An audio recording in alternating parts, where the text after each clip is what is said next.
There are times where a draw feels like a defeat in Saturday's lunchtime encounter with Manchester United. The last between the two clubs at Goodison Park felt very much like a frustrating loss, even though the result extended Everton's unbeaten run to 6 games. The 2-2 draw with the Red Devils was riddled with contentious decisions, not least the one by the video assistant referee in stoppage time that led to a penalty for the Blues being overturned. But that kind of controversy is never too far away these days. And they said technology was meant to make the game better. Hello, Blues, and thank you for tuning in to the Evertonia podcast, where we will, of course, get into the nonsense that went on at Goodison. At the end of the game, the Toffees really should have won, but in which they had to settle for a draw. Later on, we'll discuss where we think that VAR decision ranks in the Hall of Shame as it relates to Everton. And in between, we'll also look ahead to the midweek trip to Brentford. By we, of course, I mean myself, Lyndon Lloyd, Paul Traill, Adam McCulloch, and Andy Howard. And Andy, first of all, welcome back to the pod. And it's to you I'll come first. Are we going to need to drag the old VAR soapbox out of the cupboard because we are here again? Play the jingle, but we haven't got. I was hoping to have a run-up at this, but we're going to go straight in, are we? Okay. Yes, 2-footed. I mean, I don't feel as if I need to necessarily say anything about the incident in general that hasn't already been said, about the camera angles that weren't shown to the referee, about the fact that VAR really didn't even need to get involved in that as a decision in the first place. What I will say is it left me feeling so annoyed, so angry, more than I can remember about other VAR or contentious decisions in the past. And that's strange because at the end of the day, it's unlikely to make a lot of difference, really, to our season. It feels like this is we're kind of on the home run now in terms of the amount of points we've got and the amount of points that the bottom three have got. And so for it to annoy me that much, I mean, I can only imagine what it would have done if we were still in kind of Ipswich's position or Leicester's position, which could have quite easily been possible. It was, oh God, here we go. Okay. It's so bizarre that you wonder really what kind of, I do mean this genuinely, you wonder what kind of training, what kind of process that professional referees get to or go through to get to where they get. You know, we're told it's a long road to get to the Premier League. I know people that have refereed in the Football League, and it's an incredibly long road. And you have to be exceptionally fit, exceptionally good. You have to prove yourself time after time after time. And how that incident happens between somebody on the pitch making a call to then other professional referees making the call that they did it's bizarre. It's slightly worrying, I would say.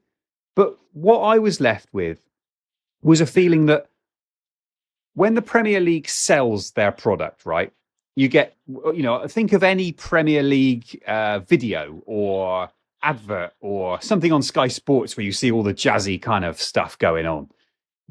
What they're selling are moments of joy. They're selling a goal going in. They're selling a moment of ecstasy. They're showing fans celebrating. They're showing players running to a corner flag. And those moments are actually being eroded by their own machine. And because those moments don't really exist much anymore. So they're selling this thing that is changing so much that you're not really getting these moments. I mean, I know we'll talk about this later, but the Beto goal, you don't celebrate it, really. I mean, the moments that you're shown is why you should watch this stuff, because this is going to be really exciting and really cool. You don't really get them. So you're left with a product that's like, I mean, I was watching sitting down, right? And I was on my feet for about 4 times during that game. And it was all because of VAR. It wasn't because of a goal. It was because I was stomping around going, why am I watching this? Why am I giving myself so much? Why am I putting so much of myself into this thing? Mm-hmm. The only thing I can think of, and believe me, I've thought about it. The only thing I can think of that went wrong or could be understandable in this instance is if they're asking the referee in his ear, what have you given the penalty for out of interest? And he said a push, or he said that someone blocked Ashley Young, right? So with that in mind, they have given him some evidence that may not have been the case. So whether he saw a shirt pull in the first instance, he may not have seen a shirt pull. He may have thought, oh gosh, both of those have blocked him off. That's a penalty.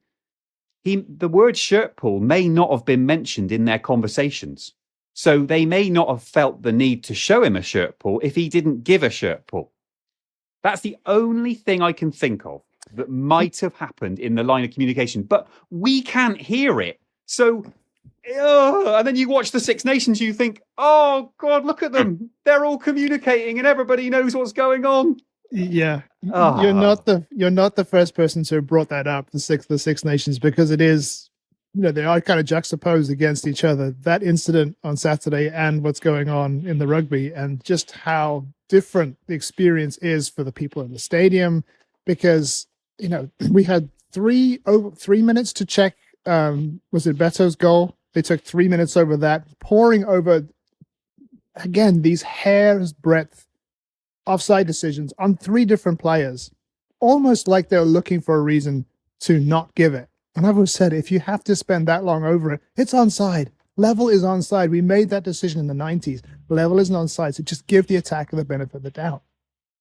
But the reason I'm going to jump in here just because the explanation, the latest explanation of what happened now is more or less what you were driving at the end there, Andy, is that Madley had given the penalty for Maguire's challenge on Young, which perhaps we assume he hadn't seen a shirt pull. But as far as he was concerned, the De Ligt decision didn't factor into why he gave the penalty. So then it becomes a question of whether Madley made a clear and obvious error in A, deciding that it was worth a penalty, and B, in not awarding a penalty for the tug on Young, and which is where it gets tricky, because I'm not sure if there was enough there for a penalty. The still image looks bad, and he only got his shirt tugged for a split second, but it does look really bad on the still image. But if you watch it in live motion, he kind of grabs it a bit and lets go. And in the NFL, they have a similar thing for holding and where they have pass interference. They kind of let them get away with it for a split second, but if you keep on holding on, then it becomes a bigger issue. And I think we've kind of got there to a degree in the Premier League, even though the rules around pulling shirts back, it's like everything else. They bring a rule in, and for the first couple of weeks, it's adhered to the letter, and Omar Nias knows this all too well. And then it kind of just drifts away, and then the rule almost disappears. So now you can tug a shirt back in the middle of the pitch, and it's a free kick, but it's no longer a booking. And, you kind of just see the way that the decisions just kind of drift away from the original directive. And I think that's what's happening now. And so there have been a few incidents this season where one of our players has kind of done a shirt tug in the box and it's not been given against us. So I think this is where we have to be a little bit cautious about where we want the consistency to be and how low you want that bar to be. So I was as incandescent as everybody else on Saturday, and railing about the inconsistencies of VAR and why are they getting involved. But it's if they have separated out those 2 incidents, De Ligt and Maguire is the only one that and this is where the audio is going to be key. If the audio does come out, you're going to hear whether Madley was specifically talking about the Maguire incident, and if he is, then the fact that Ashley Young makes such a meal of it and embellishes it, and they were told, I think at the beginning of this season or last, that every time the players throw their legs out as they're falling to kind of exaggerate it, then that's one of those tells that they look for in that, okay, you're trying to sell this too hard. And I think Young did try to sell it too hard. So at the end of the day, all of that said, is there enough for what Maguire did to make it not clear and obvious error? I think that's where we come down on it. But as you said earlier, when it comes to the Beto decision, they are finding other avenues to get to that decision. Yes. And yet, here we are again. We're now saying, well, no, the referee didn't have the full view. He didn't have the full perspective on it. He gave the decision after a weak as piss refereeing performance. Just get the swear word in early so that this one goes past the censors. But one of the brittlest of brittle displays from a referee. And then he finally makes a bold call and it's challenged. And then he's not given the full tools that this technology is supposed to have unleashed, which is all of the answers. It doesn't give any, does it? Well, it does give an answer. It gives the answer, but we get time after time, week after week, which is, it's just another lever from a tin pot organisation to prop up the status quo for a so-called big side who were above in the table, and on the evidence of Saturday, far better at, even with a really injury-ravaged side. So I think that's where, and yeah, incandescent is the word, isn't it? It's just real annoyance because, yes, Ashley Young makes a meal of it. By the way, he did that a lot for Man U when he played for them as well. And I'm pretty sure I know where those decisions went as well. I think you're right. It's very, very frustrating to see that not pay off. He does make a meal of it, but he's pulled not really once, but twice. There's contact there. The referee makes a decision. And we don't see that same level of scrutiny that we see with Beto's that we've seen in the past with other really poor decisions. And at this point, as you said, Andy, you're watching at home.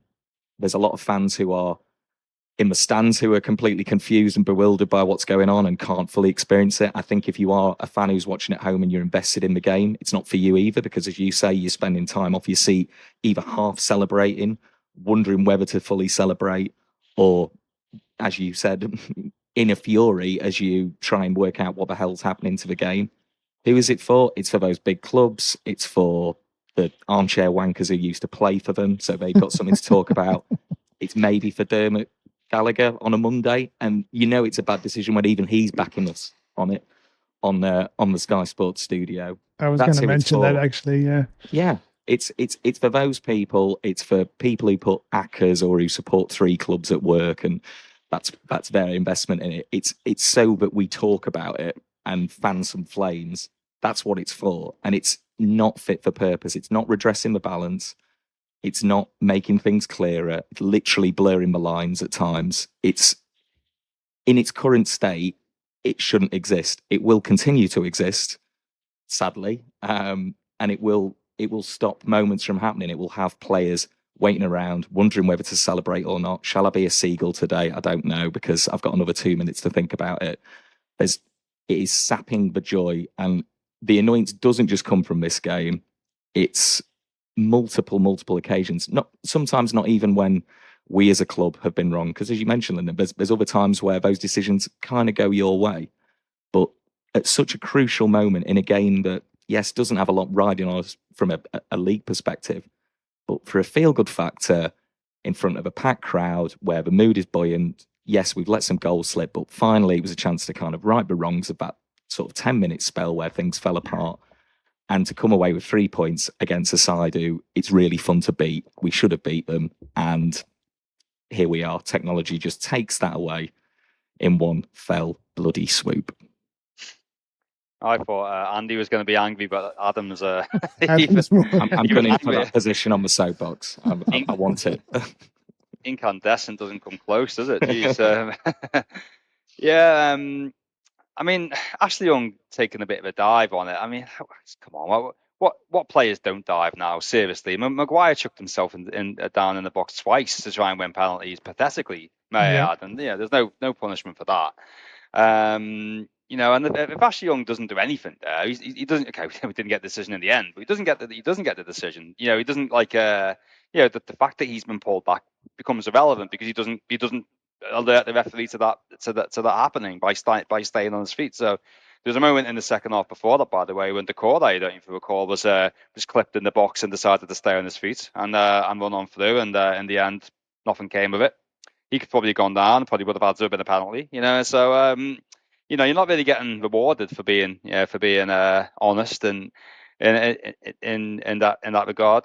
Obviously we all know the thing is he should never have been sent to the screen. And as we were talking about at the top of the show, was it to do with because he might have said Maguire shoved him, or he wasn't tugged, or we're talking about Maguire, not the lit, or whatever.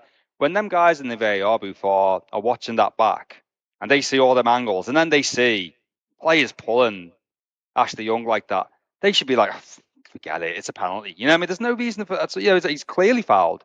They shouldn't be looking at that. And I don't know if really is it a case where their bosses are then looking back at the audio on Monday and analysing that to say oh, hang on a minute, you've looked at that wrong, because is that what it's come to? Everyone's getting so microanalyzed like that. It's ridiculous. Probably because the reason why there's only been one incident, and it was cock of the walk Michael Oliver who did it. He was the only one who probably get away with it. The only one who's gone to the monitor and actually overturned or kept a decision and overruled the VAR is him, because they get marked down. Apparently, if in their review, if they've overruled the VAR, they have to have a very, very good reason to do so, which is why they just don't. And so that's why it's just performative nonsense. As soon as they go to the monitor, that whatever the VAR has told them is the decision that's going to be, because it's all set up that way. And who was that against? I can't remember which game it was. It was against Everton last season. It was, of course it was. Yeah. It was last game of the season when there's that Jesus handball, and it kept Arsenal in the title race for a few minutes at least. Of course, yeah. But no, of course it was. It doesn't matter if it's us. We've had two of these now this season where we've been given a penalty and they've just been, which looked like penalties, and you think, okay, here we go, and then we've been ripped away the first time. The VAR screen wasn't even working, and the referee the referee went and still decided to change his mind. What about not re-reffing the game and all that? And we're talking about stuff which people are going on about. Poor Alan Shearer is saying it every week, really, isn't he? On Match of the Day, it's absolutely ridiculous. When that's given, even if there's not the shirt pull, have they really seen enough to say Maguire hasn't shoved him there? If the referee's given that, in that big coming together, in the angles that he's showing, is there really enough there to say actually there's no way Maguire's pushed him? So even then it's in doubt. So no, there's no way that should that should not be a penalty. I'd love to know who, the big debate was who on earth's going to take this penalty. Because obviously the key guys are off the pitch. My money would have to be on Beto, because purely just maybe by default. Yeah. But we'll never know, will we? And that's the sad thing. And we might have been talking about wow, bloody hell, imagine the tension going up to that. Imagine Onana made a great save and Man U nicked the draw. We'll never know. And that's the sad thing, isn't it? It's just ruined by because not by no means a given we were scoring that. So but we'll never know, because some guys decided to ruin it. And as Andy said on the group at the time as well, he wasn't showing the angles that we that would have shown that. Be interested to see if he'd have given it had he been showing them angles or not. But a real letdown, wasn't it? And as we saw on the poll, not quite for the first time. So just had to leave disappointed.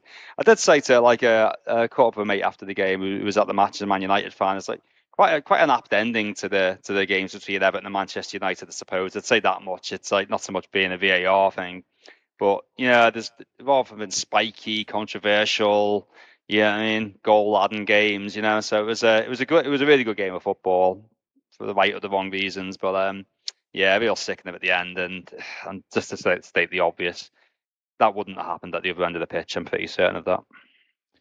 That's the kind of the underline, isn't it? That's the thing that sums it up. Is it had the colours been reversed, that would have been upheld. And that's the infuriating thing, is that we can argue, till the cows come about whether there was enough to overturn the decision. And the other side of the argument that has since been presented is that if Madley had not seen the Delict pulls, was there enough for the VAR to then say, well, that was a clear and obvious error, that you missed that? And then that's a whole different debate. But I think I come down where you are, Paul, is that the penalty's been given, and in aggregate, there's enough going on there. Yeah. There's enough going on there for the VAR to say, you know what, it's a penalty.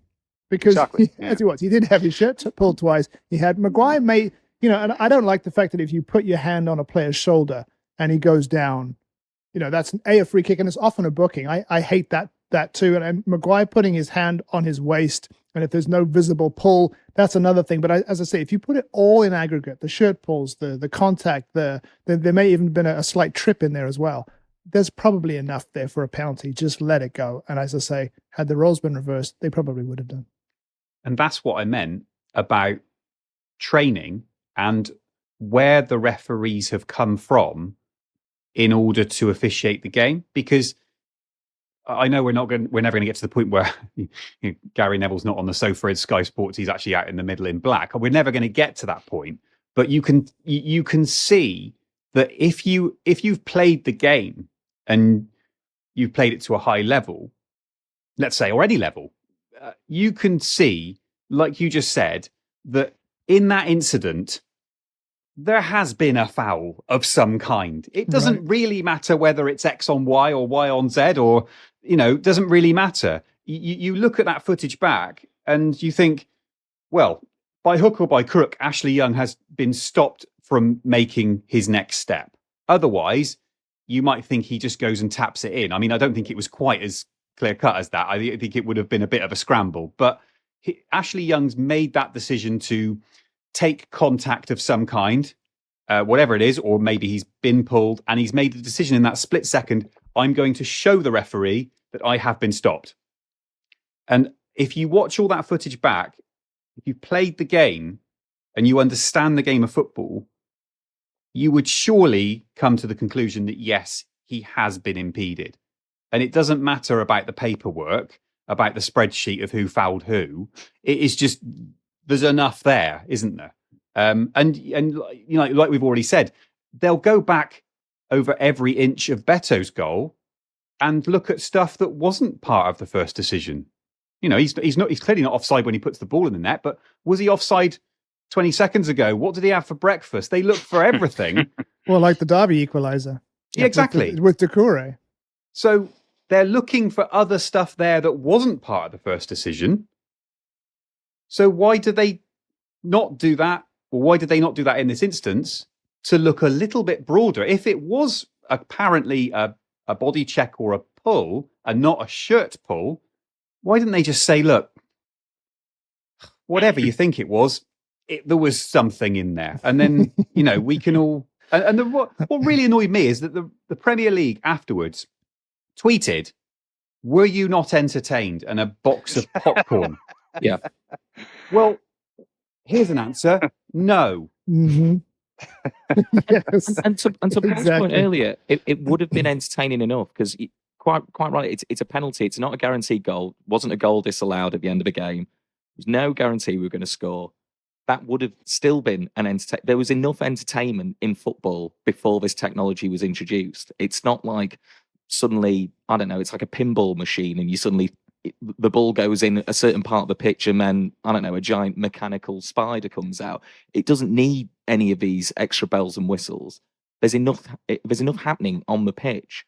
This just adds an element of chaos when it's supposed to bring order and calm, and it was supposed to, well, in my wishful thinking, correct the kind of unconscious bias that we saw in the past where big teams get big decisions, and you could have a performance like the one on Saturday where the rub of the green doesn't go against you, but when something big happens in a game, an offside call, a dangerous tackle, some kind of incident like that, well, do you know what? It is impartial, but we arrive at the right decision.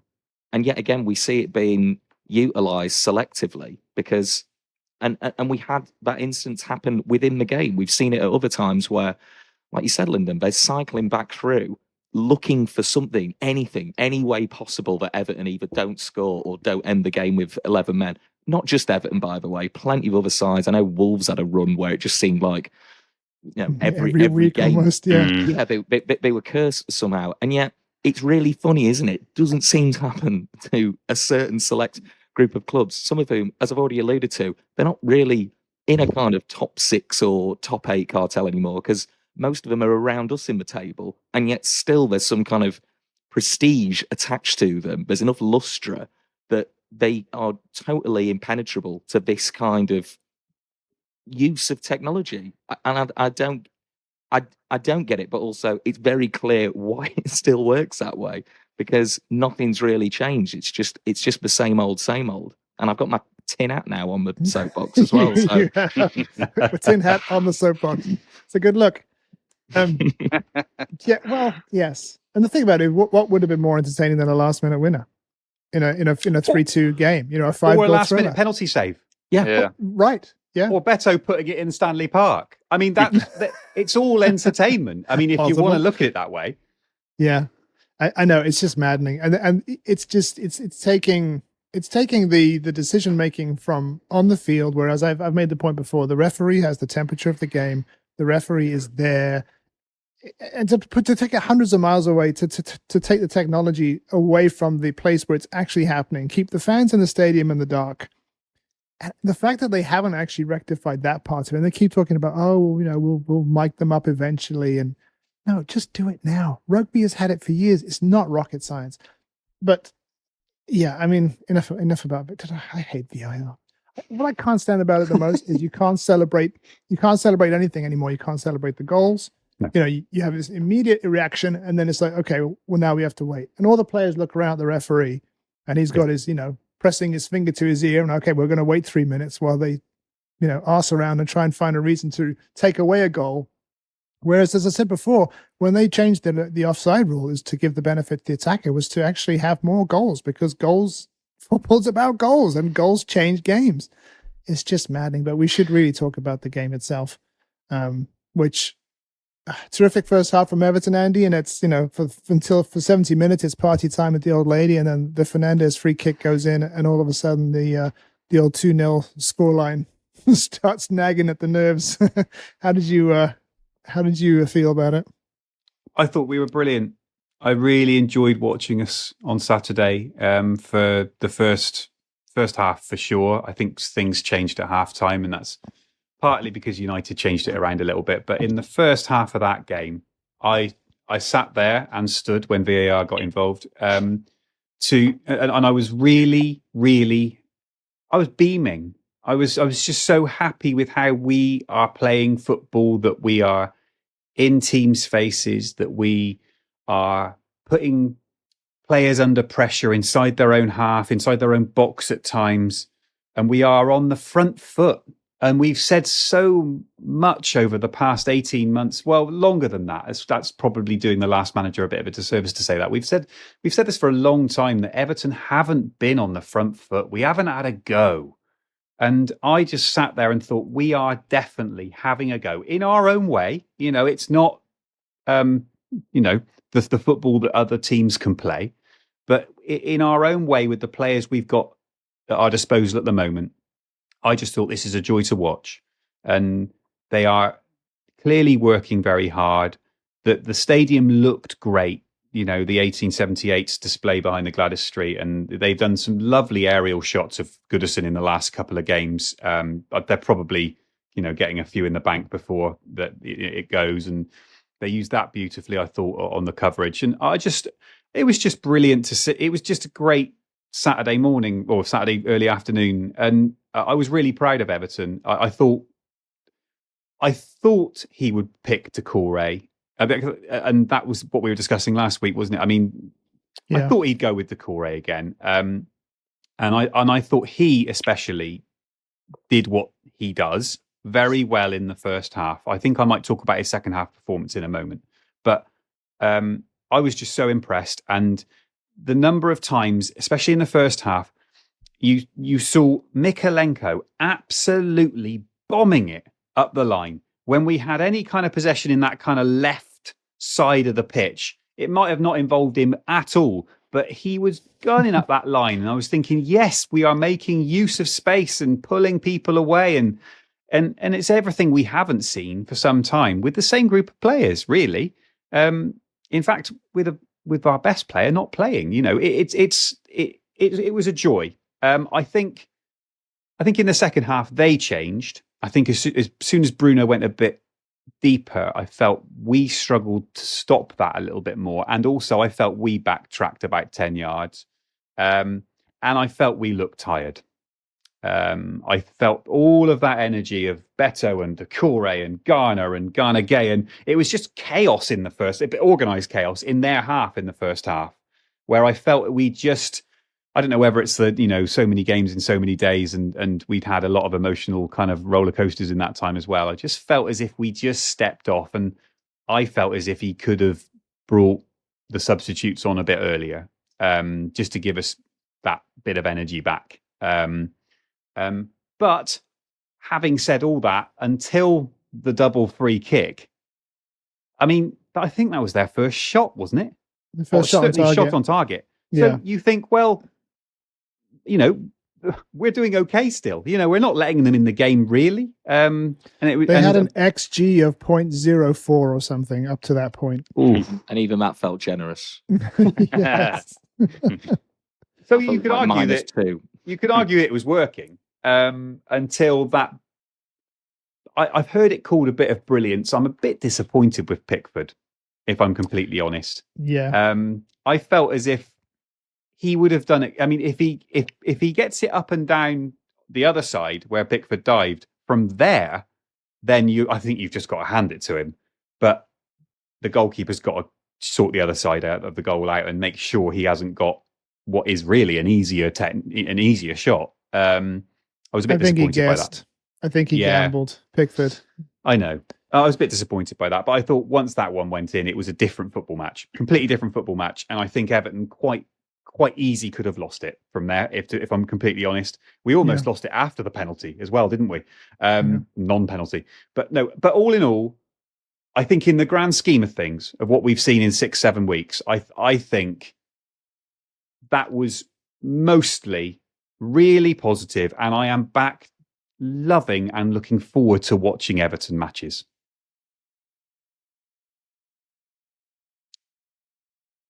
Well, we're so polite. We always is polite. I think that's a positive, isn't it? That away from that technology that shall not be named, we are coming away from this feeling disappointed to have dropped 2 points against a side who, let's be frank, looking back on it, say 6 weeks ago, we'd be thinking, oh God, at least Ipswich dropped points. Oh, at least Southampton lost. We're another point closer. We're probably still on about 19 points, and this is us just edging our way towards safety in the tensest way possible. And instead, we're looking at it as, God, that's really annoying because we played really well and we're cruising, we're coasting, we're looking up rather than down, as we said last week on the pod. So that's a positive. I think you're right, Andy. It's a patched up side missing our most creative force, and we still are creating chances. We're converting chances. Beto's goal, we had to wait for confirmation, but it's a really fun Gladys Street goal from a striker in form. And then Doucouré totally justifying his inclusion in terms of his work rate and showing that end product that we like as well.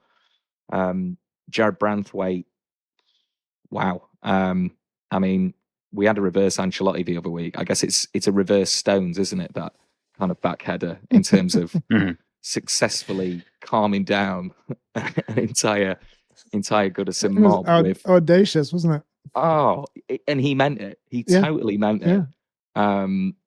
Absolutely wonderful. And when you look at the opposition and think of the likes of Maguire and Yoro, is it, and De Ligt, who cumulatively have cost like the GDP of a small country, what on earth is Jared Branthwaite worth in that regard? Because it was a really, really cruising, composed performance from him, particularly in that first half where, we looked head and shoulders above them.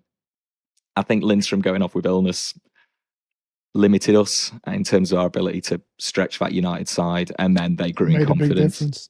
Made a massive difference. And I don't know if anyone's seen there's a really good video actually on 442, the genius way David Moyes has fixed Everton. I think it's another Adam, a much more astute and tactically aware Adam who runs through the changes that David Moyes has made. And one of those key things that he points out is, as you said, Andy, the work rate of Mykolenko down that left-hand side, and just looking at the heat maps, the amount of time that he now spends in the final third, as opposed to earlier in the season where we were so rigid and so deep and offered no real thrust and no overloads, no nothing really, just really predictable to play against. And now we've got that same work rate that was always there, that same effort and energy, but with that bit of interest in the final third that you back us to scoring games, which is so different to where we were just a few short weeks ago, really. So that's the positive we have to take, that we are scoring goals, we're looking good, and we're doing so when we're short of numbers. And I guess it's quite nice to be disappointed, isn't it? In a weird, sick way. It's nice, suppose, to be where we, kind of where we are now, and not worried about relegation whatsoever. And you can kind of, you can look back at this game with plenty of annoyance, but at least it's not significant. At least it's not, it's not going to be detrimental to our survival. Whereas, as Andy said earlier, it could well have done. I think the big problem on, I agree with what we say about how excellent we were for. I think it'd even probably go as far as like the sort of 70 minutes really up until they scored, because yes, we were sitting back a bit more, but is that really unnatural for a team to be 2 ahead and doing that? Probably not really, And I thought until they scored, it was only when they scored it changed big time. But there's a real tiredness there, I thought, and I think it was just down to not really having the right resources to be able to change it on the bench. And with all them injuries we got, and a pretty limited squad, and I know Man United had some injuries, have quite a lot of injuries too, but imagine we'd have been able to swap out Lindstrom with McNeil or vice versa, or and never mind Ndai, so and even Beto, he was pretty knackered by the end. Imagine being able to give Calvert-Lewin or Broja or Chimiti 20 minutes at the end, and we just had none of them options available to us, so there was a lot more we'd probably like to have done in terms of keeping it fresh and all that, but we just didn't really have enough available. I can kind of see why Moyes left it till as late as he did to sub who he did, purely because we were 2 up. Do you really want to sort of swap players around like that? A bit kind of different profile of players, I guess. Tim Ilibunam and James Garner. It was working really well between Idrissa Gueye and James Garner. So I could see why he wouldn't want to change it around too much. And but then when he did score, especially when it was at 2-2, it felt very Bournemouth all of a sudden, didn't it? It felt very like, we're going to blow this here. I really did feel that was going to happen. It was a horrible watch, and then, well, we know what happened next. But you got to, the way they've been over the last sort of month or so, you got to be quite proud of how they performed and how quickly they've turned this situation around. And at least we can just go on to the next one. It's always nice to have a game again quite quickly, albeit we're a bit depleted, and try and right the wrongs, I guess. But you got to be happy with them, and on to the next one, and hope we can go to Brentford and and get that win, I suppose. But nothing but admiration for them really overall. Yeah, you're right that it's nice, Adam. You're right. It's nice to be disappointed, or nice to feel disappointed by not winning, particularly over Manchester United. Loved and lost. It did feel like, as I said at the beginning, it did feel like a defeat though, because of the the advantages that we had. You could see that they were getting tired. Beto especially.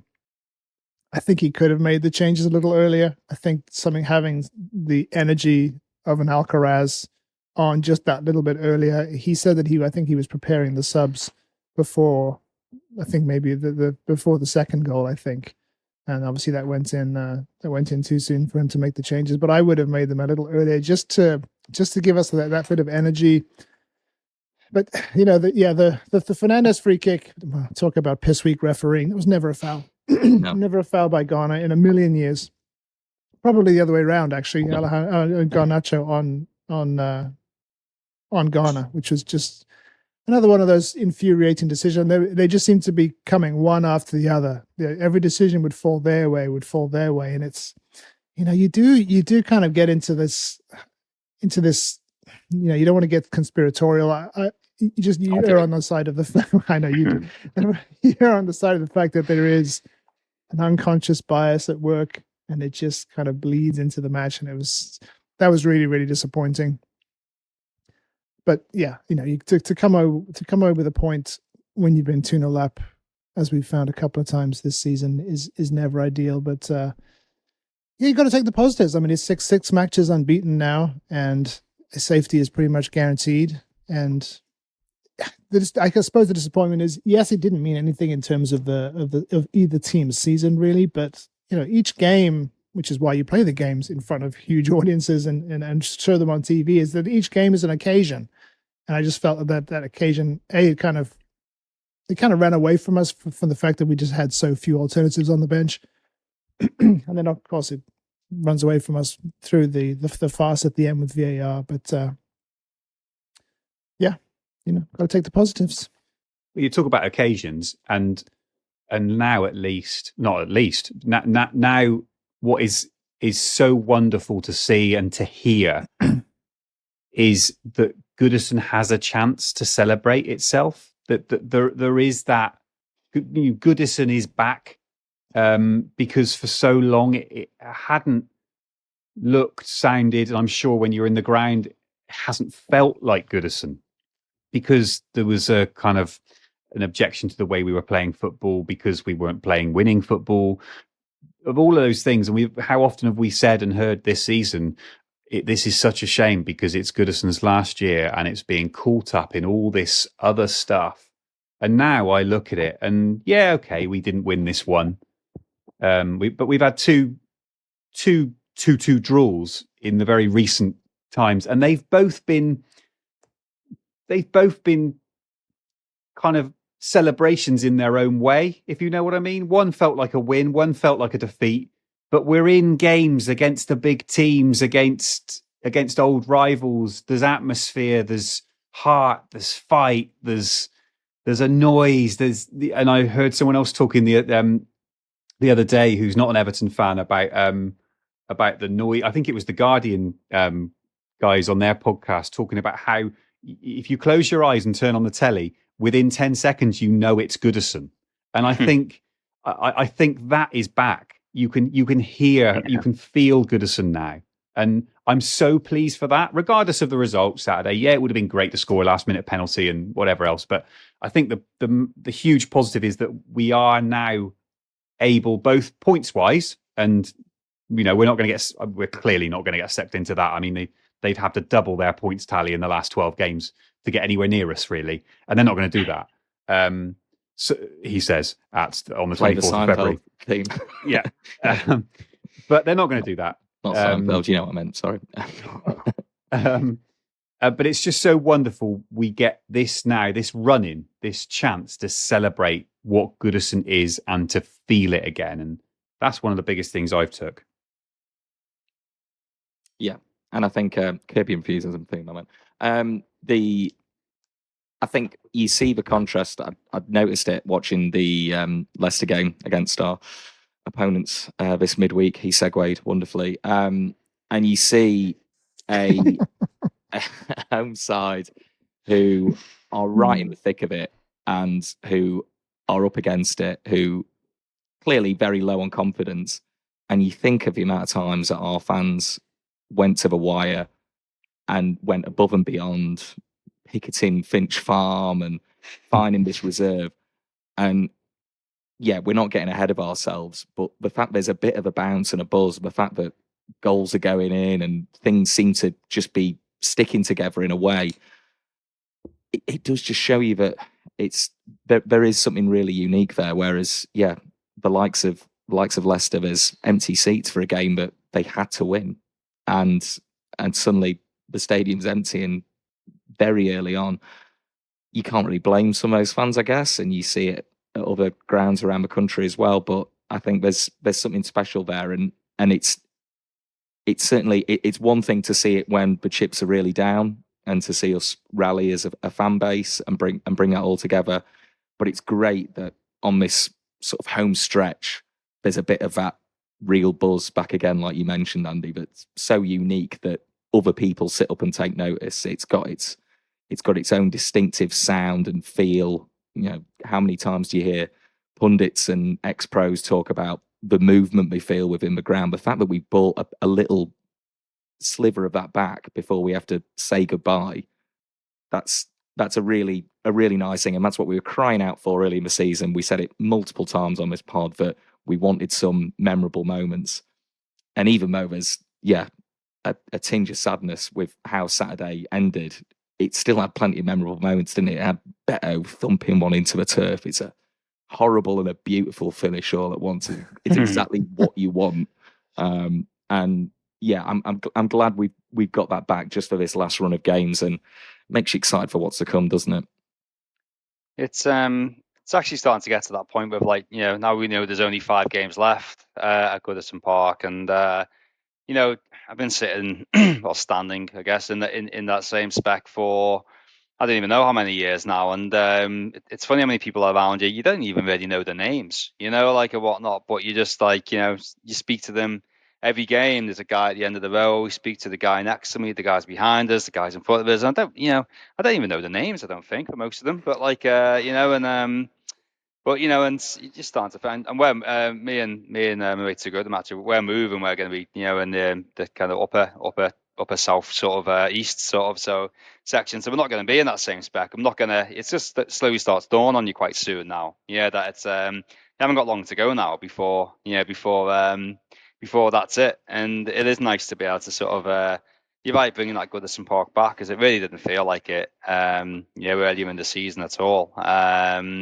Some of the games are so on the knife edge, it's just miserable, really, and we're scoring goals and we're pressing teams and we're creating chances and we're creating magical moments. And it's actually, what, I'm glad that we've actually, because the pressure's off there, I'm glad we've got Arsenal and Man City to play in big games and big teams to upset. It probably doesn't matter. Liverpool probably won the league anyway. You know what I mean? So it doesn't matter. Yeah, I was going to say, we don't have to worry about beating it's not like, it doesn't really matter, So, I'm glad we got. And then, we got an Ipswich at home, and should be fun. And then, so, I mean, like, it's, and then obviously Southampton. So the games are coming up. West Ham perhaps not as excited, but the games coming up are, that final stretch, really exciting matches to be going to. And then as I get into April, and it was a good taster of it the other day with the sun out, and it was really warm in the Gladys Street. And as you get into late April and early May, and we're playing, like Ipswich and Southampton on a sun-laden Goodison Park, it just sounds beautiful, doesn't it? And hopefully a really nice farewell party at Goodison. So listen to me getting all nostalgic. But it is probably the consensus. It really is feel very, very real now, obviously. So yeah. Exciting running. Thank goodness. And, as you said, the alternative was just so much worse. I'm just so happy that the fans who do get to celebrate Goodison, because can you imagine if we needed something from that final home game against Southampton? Because we've just felt like we've been circling the drain for so long that there's only so long you can. And people have mentioned the Everton, that factor of, we built this massive new ground and then we end up going down in the season before we get in there. So, no, it's never going to happen, was it? Never going to happen. But maybe Goodison in those lower times, and I'm not talking about the beginning of this season, I'm talking about the end of the previous couple of seasons. Maybe this was, and this is me getting all nostalgic now, but maybe that was Goodison serving its purpose, not seeing us lifting another league title or sending us off to Wembley to another cup final, which that stadium has seen it all. It's had the best team probably in Europe at the time playing there several times in our history, although we've never really got a chance to prove it. But maybe its kind of swan song in a strange way was Goodison holding the club together. And that's part of us, isn't it? As Evertonians, there's the swagger and the talent, which comes around every now and again, every generation. But we've always got fight and guts, and maybe that was Goodison's way of, I don't know, sending us off. So it's certainly served its purpose. And like Adam just said, it doesn't happen anywhere else that a struggling team that's done quite well in the past suddenly find itself in a bad position. It doesn't look or feel like Goodison. And so it's all part of the patchwork, I guess, patchwork quilt of emotion and what's happened there. And I'm just so glad we had it at the time when Everton really needed Goodison. Yeah. It should never be understated. The power that the fans in that stadium played in keeping us up, because the Leicester example that you mentioned, Adam, is really a big contrast, because the narrative around them is they've got all these issues with their leadership. Well, we had huge issues with our leadership. It made us turn out more. It made us turn out even more and be even more vociferous because we knew the team needed us. But anyway, let's quickly look ahead to an away game, which is at Brentford, obviously, in midweek. The availability, I suppose, is going to be the key for this one. We've obviously got the question of whether Alcaraz or Doucouré starts in this one. It's a different kind of game. Like you, Andy, I could see why Moyes went for Doucouré over Alcaraz for the United game, given and I think it was vindicated, just the role that he played in the press and the mistakes that they forced in United in that first half. This is obviously a different kind of game, and you do get into the situation where these players are looking very tired. They are pretty stretched, that very core group. So what changes can Moyes make? What changes do you think he'll make, Andy? Back four and the goalkeeper would be the same. I would say that Garner and Garner will be the same. I would think you can't really change the two wide men, really. I suppose it's just what's happened in that kind of number 10 or whatever, the Doucouré role. I think that's the only change. Maybe would he drop James Garner out for one and bring Erabunan in? Maybe. To see how he does. I don't know, but I think what he'll do is play Alcaraz in this one. It feels a little bit more maybe like the Palace game was, when we might get a bit more of it and we might have to do a little bit more with the ball. So I wouldn't be surprised if he came in maybe for Doucouré, who did tire a lot towards the end of the game. But having said that, it's kind of a one big push again, moment again, isn't it? Because if you get past that one and get something out of that one, then you really have got, what have we got, a week and a half after that? Yeah. So he might just stay the same and just go, give me one more. One more push, yeah. How many times have you said that in the last 6 weeks? But no, give me one more. So I don't know is the honest answer. I wouldn't be surprised if he kind of flipped it and went back to more of a Palace outlook.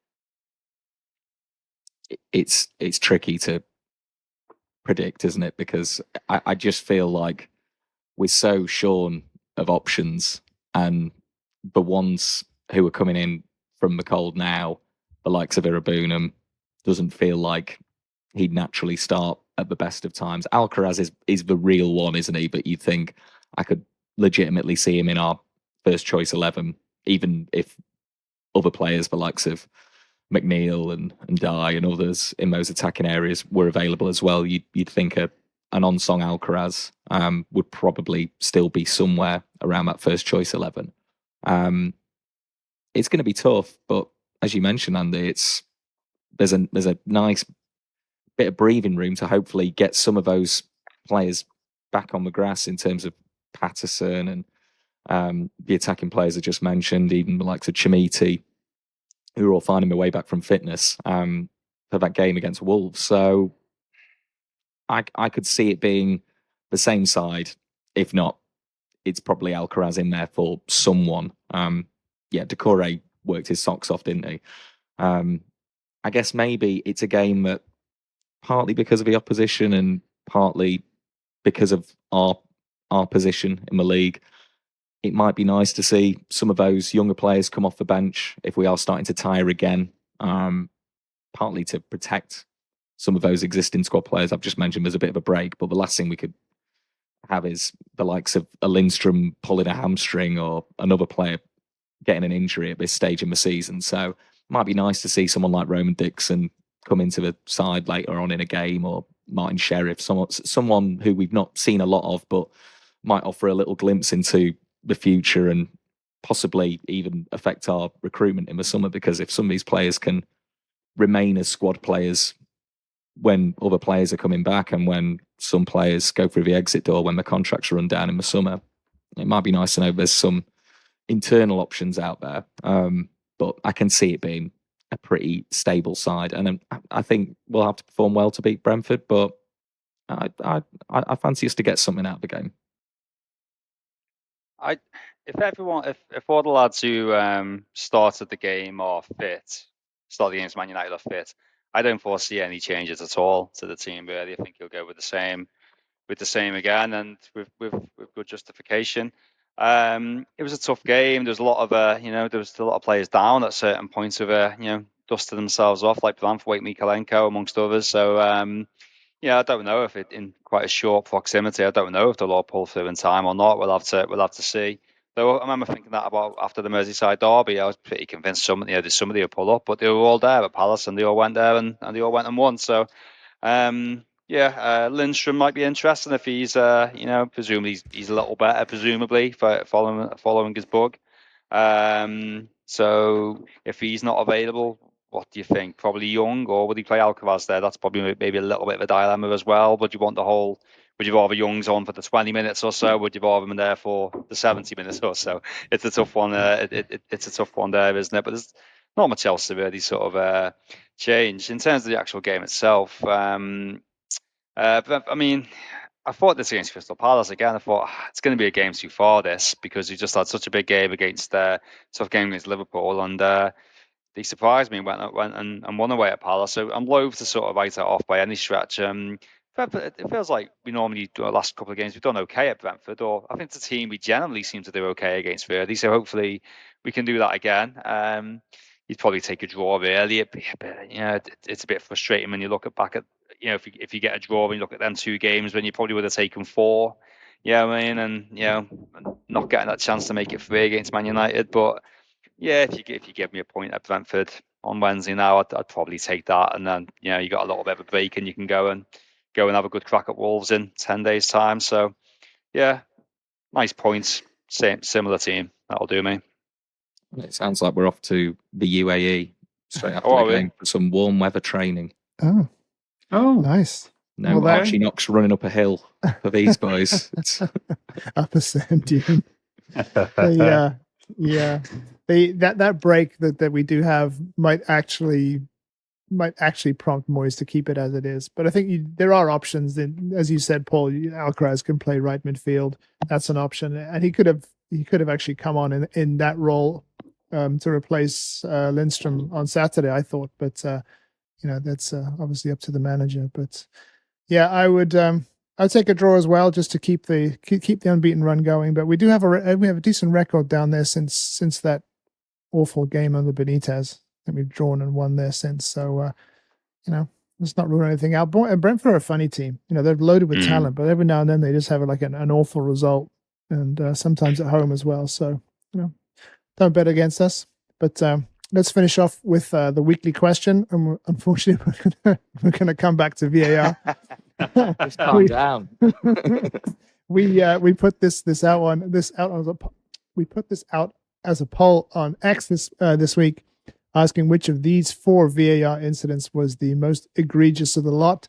The first option was the Michael Keane penalty versus Brighton. The Gylfi Sigurdsson, was he offside or was he interfering or not against Manchester United? The Alan red card against Newcastle, and obviously this Saturday's Ashley Young penalty incident versus United. The Young penalty came out the winner from our ex respondents at 36.9%, and perhaps not surprisingly. Did you agree with that, Andy, or did you have another pick?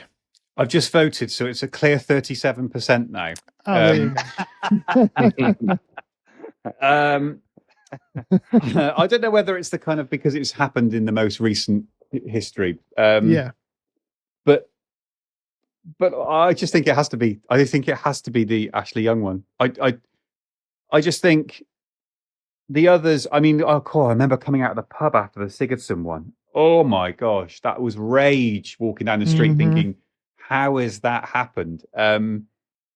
But the Alan red card, I'd actually kind of not forgotten it, but you know what I mean. I hadn't because all's well that ends well that night. That would kind of it almost just added to the magic of that night. Yeah. I think.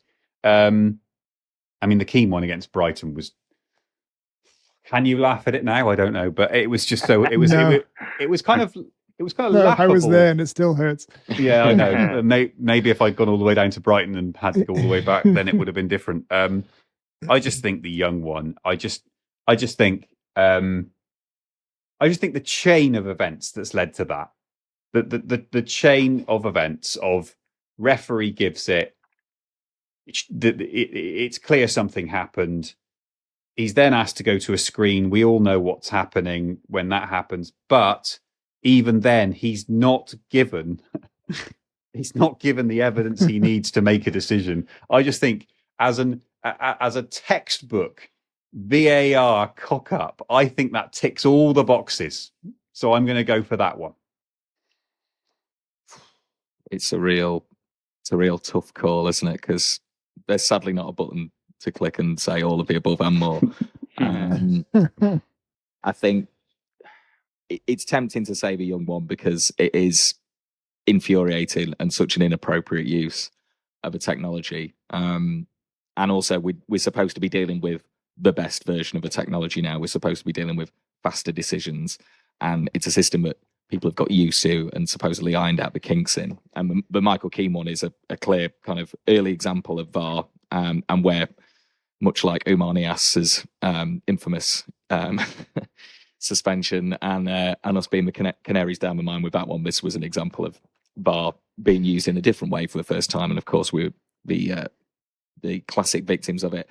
I'd say in terms of the anger I felt at the time, in context, I'm going to go with the Alan decision because it was the joy. You're absolutely right, Andy. The joy afterwards masked it completely. But that was such a crucial moment in such a big game, and there was so much riding on it. All of the others, there's a degree of that would have been great, but oh well. And the Brighton one's a real kick in the teeth because obviously we then gone to lose a game as well. But I would say the Elan one is such a bonkers decision in the moment, and if that had gone the other way, obviously we were right up against it that season. So I'm going to pick that one, but there's plenty not on that list that we could have plumped for as well. That's that's a maddening thing. And again, but there'll be supporters of other clubs who'll, I'm sure, have plenty of examples where it's gone against them. But when they start to stack up like this, you do, that tin hat feels ever so comfy right now, I've got to say.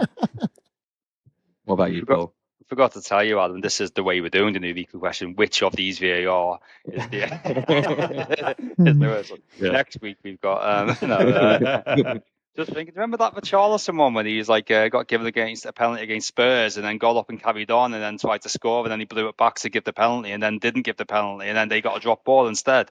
Yes. Yeah. Yes. Insane. Absolutely insane. That's I next forgot week. about the drop ball. Oh my god! Oh, can I change my vote? Oh, dear. If we put everyone, I don't know how long the list would be. And you're right, other clubs always, all fans, I'm sure, have their own, their own issues. I will never be able to look past the Michael Keane one. I think that was the most ridiculous VAR call of all time. There's never the foul there. There's never anything there. There's never nobody apart from that. I can't even say his name without getting angry. But Aaron Connolly. I can't. Not for him. Apart from him going, there's nobody there. No one thinking, no, that's a penalty. No one whatsoever in the crowd on the pitch. Nobody except for Jonathan Moss, miles away. And these were the days when the referees didn't even get the luxury of going to the monitor to have a little look. Not that obviously we find it makes any difference, but I'd love to see the referee go to that one and go, "Hang on a minute, what are you talking about?" That'd be a great chance to go, "No, come off it, Jonathan." No, that was an absolute disgrace. And we went on to lose that game. And the game we probably would have won because we were winning 2-1 at the time. Probably would have gone on to win that game. Ended up losing it. It's absolutely farcical. That really one of the worst decisions I think I've ever seen. That's my one definitely. Good old John Marseille. Mine I think came down to a toss-up between the Gylfi Sigurdsson one because it was actually a goal, and they found a reason once again to chalk it off with some last minute as well, wasn't it? Pretty much. Yeah, last minute. It was very. It brought back Saturday brought back memories of that. Given the opposition and the whole, unconscious, conscious bias debate, all that kind of thing.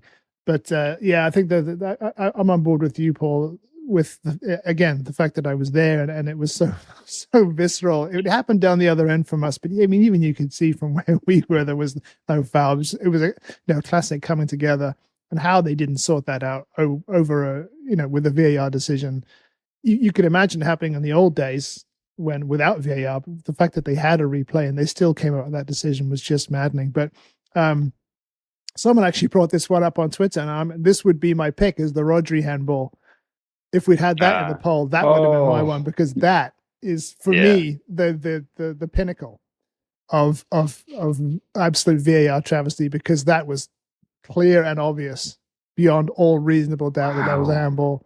So that would be my pick, and unfortunately we didn't think of it before I loaded the poll into X, but that would be mine. Oh wow, yeah.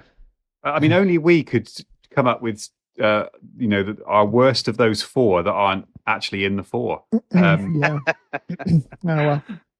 But that's amazing. I forgot about I didn't forget, but you know what I mean. Until you mention it again, the Rodri one. Oh,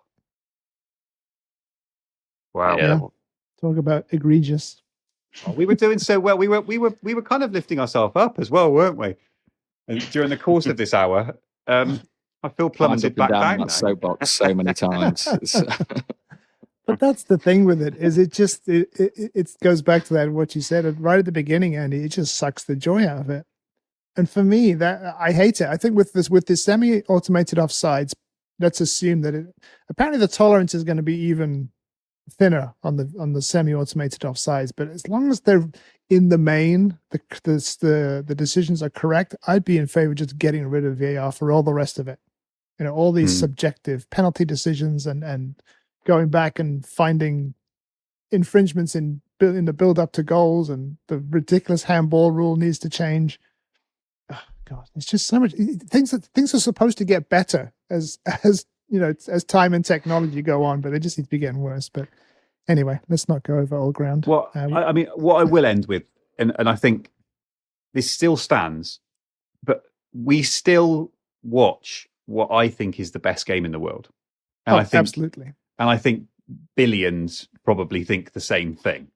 It is the best game in the world, and we are privileged to be supporting a club that has its place very much in that sport. 100%. And I think that's a lovely position to be in. I'm trying not to end on a negative, but having got the best game in the world over the course of more than a century, for a reason, it's on that pedestal for a reason.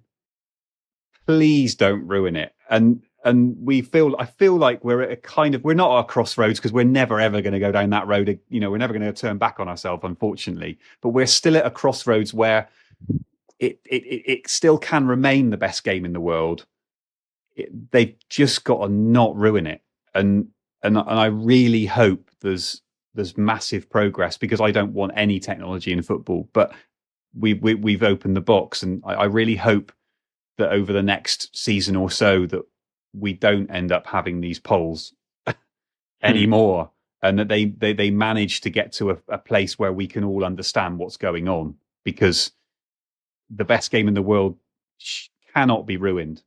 And sometimes it feels like we're going down that road. I have a horrible feeling there'll be more polls. That means we're signing Robert Lewandowski this summer. That's fine, but nothing else.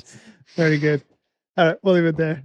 Thanks for listening, Blues. We'll be back next week to talk about the events at Brentford, and obviously, as always, anything that happens in between. I don't know what I'm saying now. Lost my train of thought on the outro. But yeah, we'll catch up with you next week. And as always, thanks for listening, and up the toughies.